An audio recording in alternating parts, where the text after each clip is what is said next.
Laurent and I actually got Mark to have some input into the workshop that we ran last year on mobile augmented reality, and Mark did a remote Skype session with our students and gave them some feedback on the projects, which was really well received, and we really appreciate that, Mark. So thank you very much for the input that you gave our students, and Mark is a very open and sharing sort of guy, so really looking forward to the project he's talking about today, which is Phonar Nation.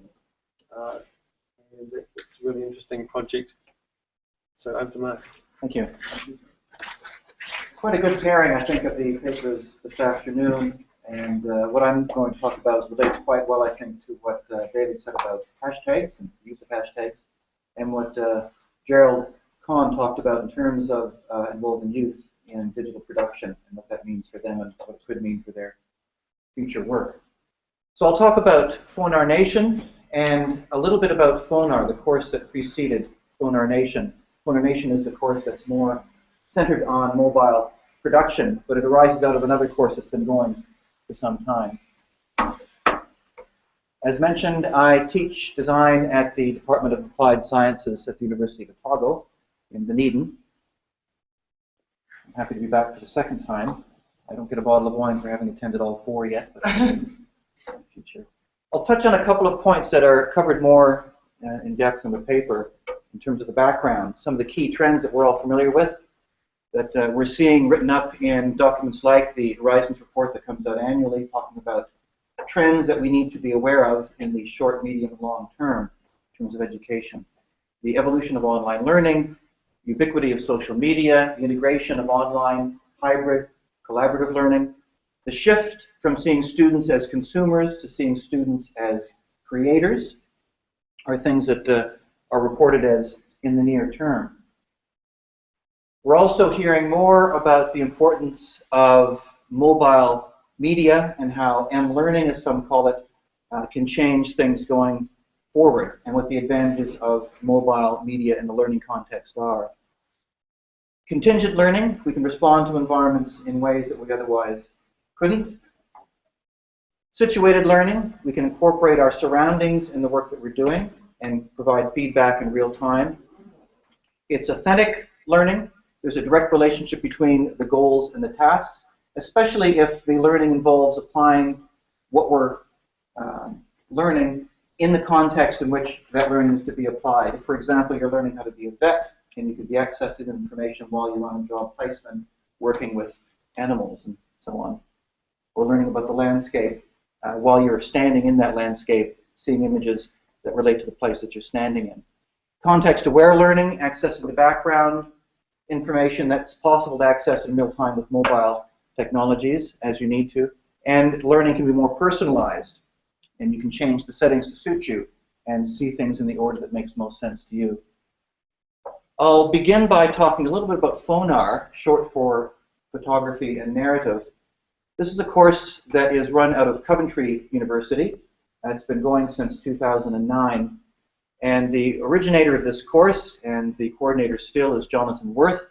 He's worked with his colleagues there at Coventry, Matt Johnson and others, since 2009. He is and was a professional photographer, Jonathan Worth, and as he reports, he didn't know how to teach a course on photography, especially since, in his view, what it means to be a photography now has changed entirely from the time when he learned photography. So he couldn't simply teach students the kind of material that he learned himself as a student.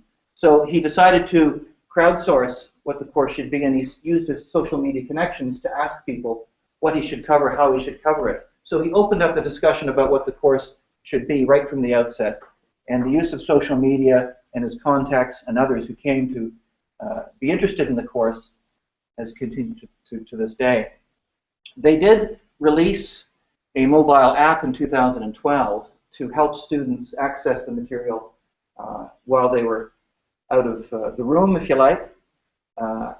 They've made more extensive use, however, of social media, both on mobile platforms, laptops and desktops, rather than relying on a particular app or bit of software.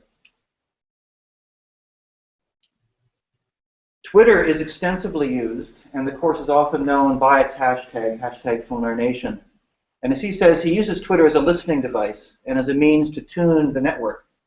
And each year, the journey is different, and through Twitter and other social media like Instagram, the course leaves behind it a trail of material that anyone can pick up, follow, and use. The course is a 4-credit, place-based course at Coventry for third-year students. It normally has between 20 and 40 students enrolled, but it's open to others through the use of these social media platforms. So it's designed very much, first and foremost, for those students who have paid the fees and that are in the room. It's a safe, mentored learning environment, but it's augmented and enriched by connecting that classroom to the public network where everyone can learn how to create and share their work together. So rather than using social media like blogs to work with the classroom, using software so that people can engage outside class time, he's very much interested in opening it up to anyone in the world to become involved, comment in student work, whether they're a student or not. This is a visualization of the Twittersphere that's on their website, and you can see Jonathan Worth in the middle there and the crowd of people that are most connected to him and the community involved. He's very much interested in the idea of a collaborative environment where people participate in the creation of that space and decisions about where things go one step to the next. He involves his colleagues, his friends, and people he comes to know through the course in the content of the course. When I visited Coventry a couple of years ago, I was in front of the class before I knew it, giving a version of the conference paper that I was there to deliver at the time. And I was on the website within minutes. And so they document what's going on in the class and share it with their larger network almost in real time.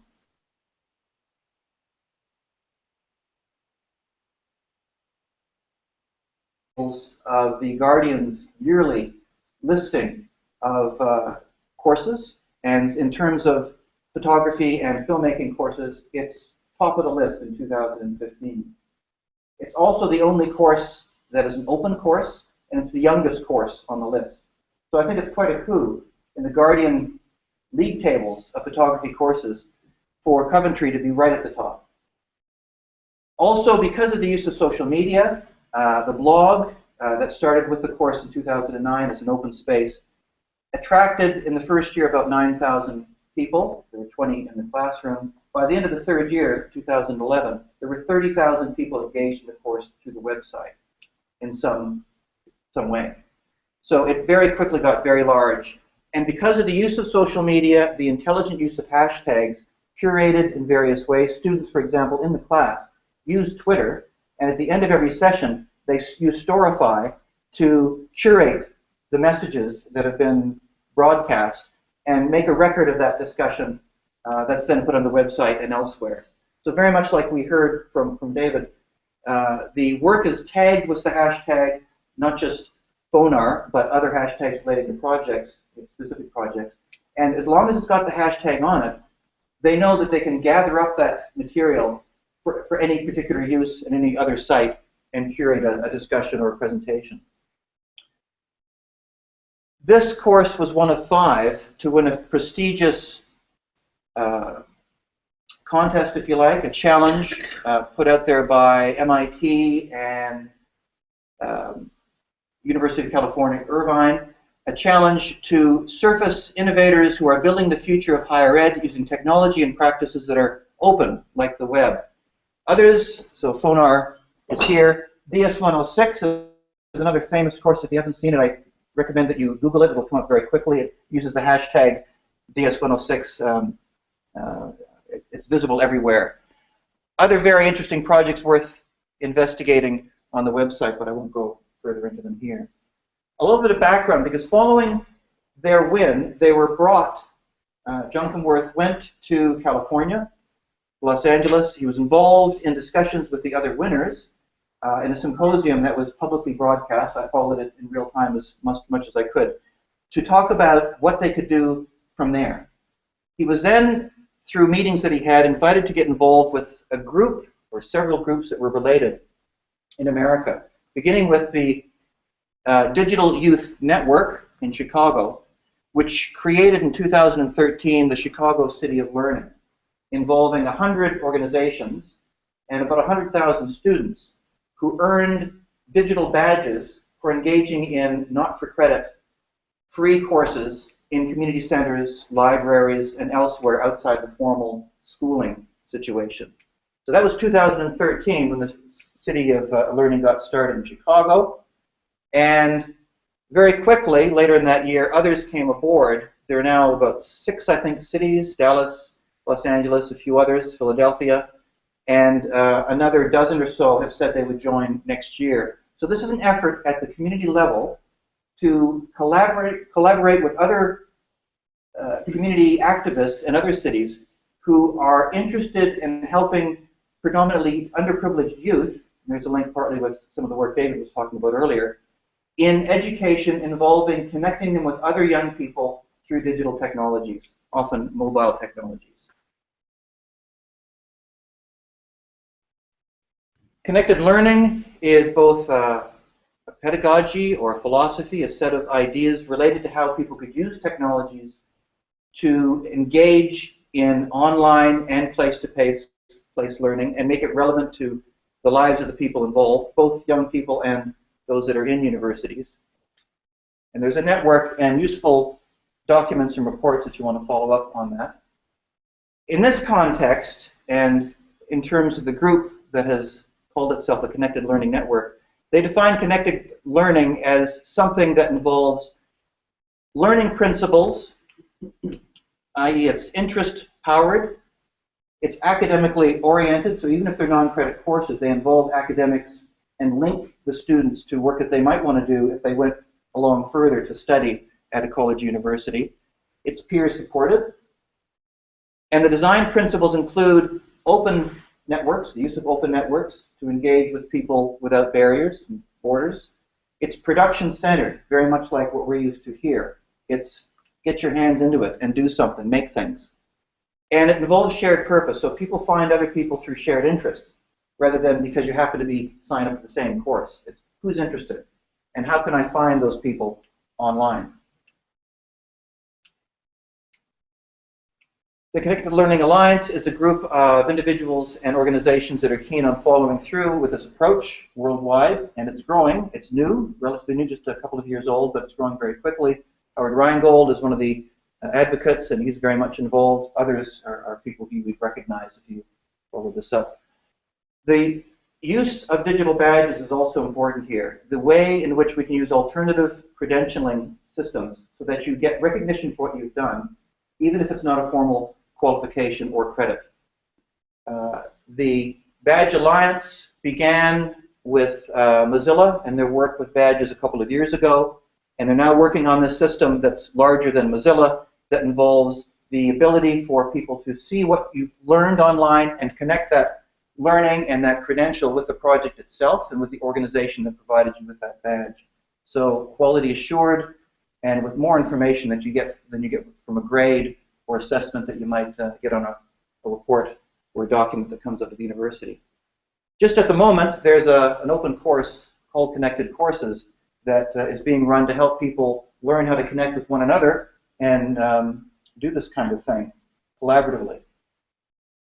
Now the course that I'm here ready to talk about. Phoner Nation, here are two screen captures from my phone. What you see when you open it up, on the left is the Phoner Nation images that talk about how I'm a storyteller, I am an artist, I'm a publisher, the three things that they underline. And you're invited to download a web app immediately upon going to this site if you use a browser, that you can open up the course without going through a browser first. You can see then the various ways in which the course is designed. It uses social media in a very big way. You can see the links to the top. And it's a 5-week course, the way it was run first. It was first offered in June and again in July of this year.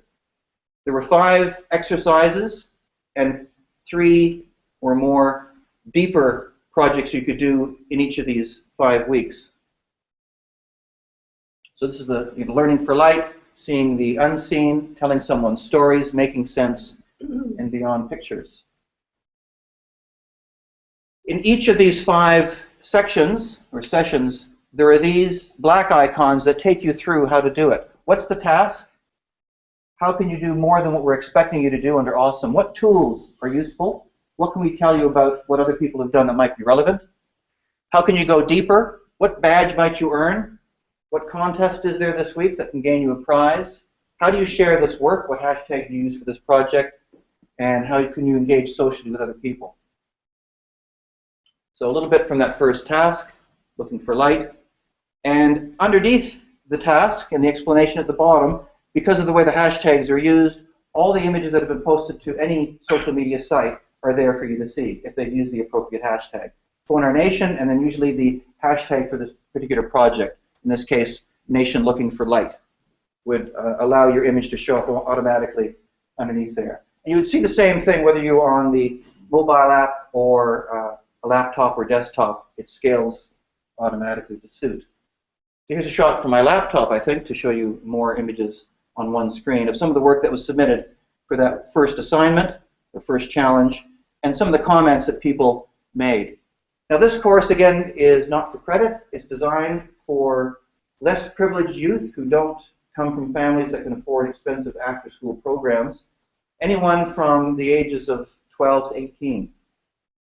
And I followed this course with one of my two sons, Casper, who was 12 years old, so it was through him that I followed what was going on.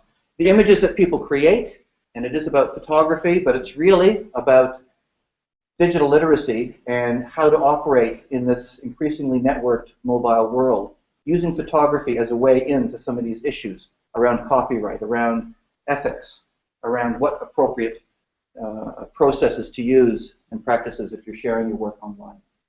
So Flickr, if you use the hashtag, you'll see the work that's been uploaded to Flickr. Most of the students used Instagram. Many had never used social media before, and Instagram was the first thing they would look at. And so my son's Instagram account is shown here on the screen with some of the work that he did for the course below. He used our iPad, because I didn't want to give him my phone, and got used to taking photographs with the iPad. He's still doing that today. The work that was used to illustrate examples of what they asked you to do came from anywhere, but usually, if they could, they'd use Creative Commons licensed work. It was very much about the use of open content, not just open access. So examples on looking for light and using black and white approaches. And a section of, again, that first challenge, going deep. In each section, there were other things you could do. You could really, this could be a 20-week course if you took each of these challenges separately, one at a time. But those that were very keen could do more than one project in each of the weeks. And then the badge that you would earn, information about the badge, and the link to Pursuitery.com, which is the site that they used to provide the badge. And that kept a record of the badges you earned and the work that you would have submitted. Now that's the whole course shown in a snapshot, the 5 sessions, and then the deeper projects you could do if you wanted. So each of those represented a project, all of them illustrated with examples and tools, suggested tools that you would use, and a specific hashtag so that that work can be displayed. So this course is an interesting example of how we can begin to use social media and the kind of tools we're used to using increasingly in higher education to work with people before they get to university and college, when they're young and used to these technologies, but perhaps not used to using them for learning and used to using them for contacting people for more than social activities. How can we engage them before we've got them, you know, in our institutions of higher education? It's open learning in that there are no barriers to entry. It's highly accessible. In his words, this is Jonathan Worth, open means also open to improvement and open to being shared. Many people have criticized other so-called open courses, like the MOOCs, Massive Open Online Courses we've heard a lot about, as, in the case of David Weil, he says they're open entry to fully copyrighted courses with draconian terms of use. He advocates for the 5 R's, that open content should be able to be retained, reused, revised, remixed, and redistributed. And this philosophy, this approach, should lead to open educational infrastructure that involves open credentials, open assessments, open resources, and open competencies. And I think Phone Our Nation is an example of how this approach might pan out if we followed it. It's collaborative, so it's open learning, it's collaborative learning. Some of the people that were engaged in the course that offered videos or workshops, examples of their work, were famous people, well-known photographers. Maggie Stever, David Campbell, who gave 3 podcast videos about the project that he was talking about. The students from FONAR, the course, the 3rd-year course, also volunteered to be involved as mentors, and one of them translated the course descriptions into her native Bulgarian, and so the audio files are there on the website. Someone who found the course, who is Darkroom Craig, runs the Alternative Darkroom, decided that every week he'd choose his favorite image and provide that, the author of that image, with a free Victorian salt print that he makes in his Alternative Darkroom in the UK. And that was, again, part of the conversation that happened on Twitter on the ongoing basis.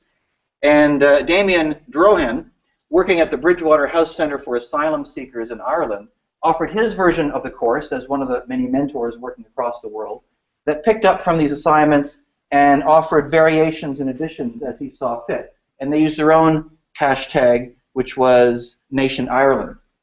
So it was difficult in the end to figure out how many students were involved, how much work was posted, because it wasn't just one course offered top-down. Various mentors in various community centers and libraries, or the Center for Asylum Seekers around the world, took the content and used that content to work with young people in their own neighborhood, their own community, in their own way.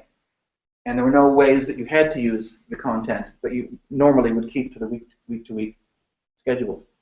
It's also connected learning in the sense that I've discussed earlier, defined by Mizuko Ito. It's about broadening access to learning that is socially embedded, interest-driven, and oriented towards educational, economic, or political opportunity. And the director of the MIT Media Lab, Joiki Ito, says, "I don't think education is about centralized instruction anymore. Rather, it's the process of establishing oneself as a node in a broad network of distributed creativity.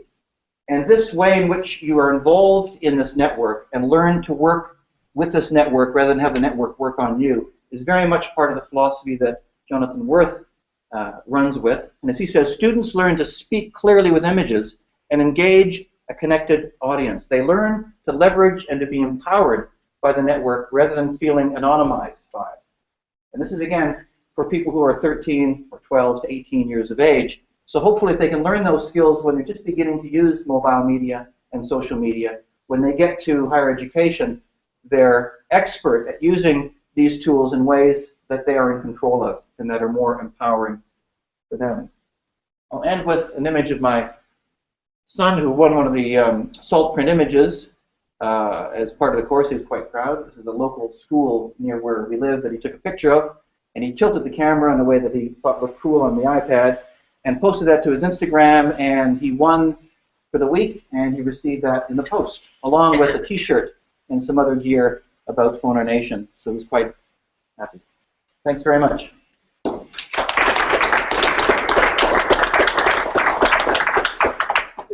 Thank you, Mark. So I'm jumping into to share any questions or comments.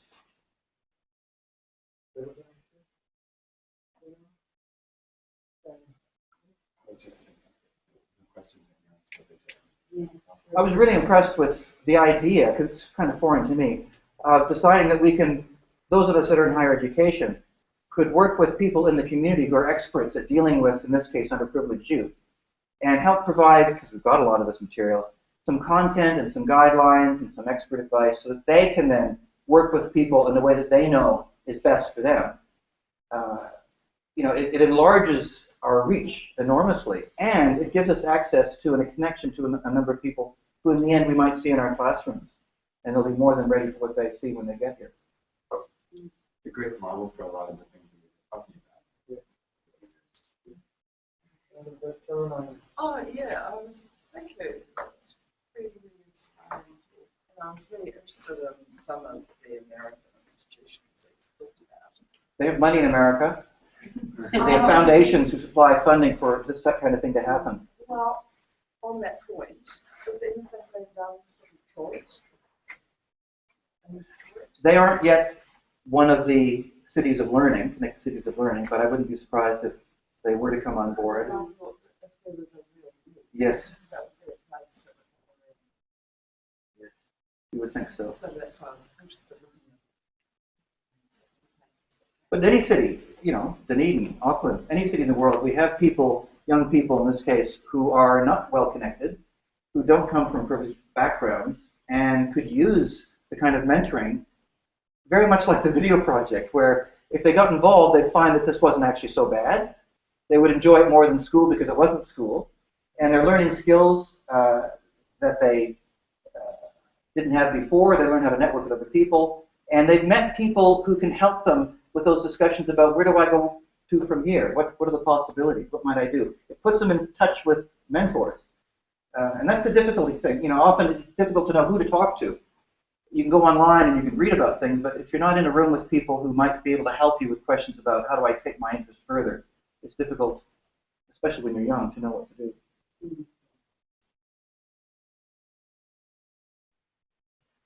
Any other comments? Someone's waving by. Okay, well, thank you very much. Thank you.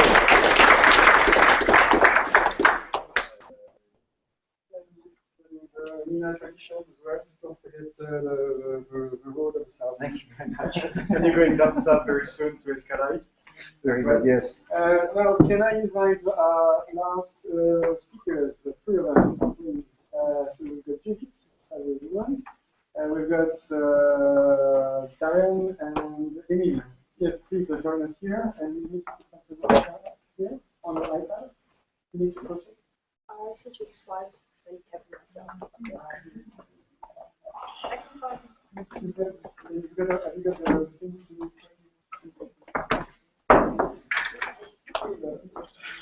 and you guys, you got it on the memory stick? Okay. You got your presentation on the memory stick? On the laptop? Do you want to play it? Yes. It will take 2 minutes. And sound as well. And sound as well? Yes, HDMI. Just make yourself home.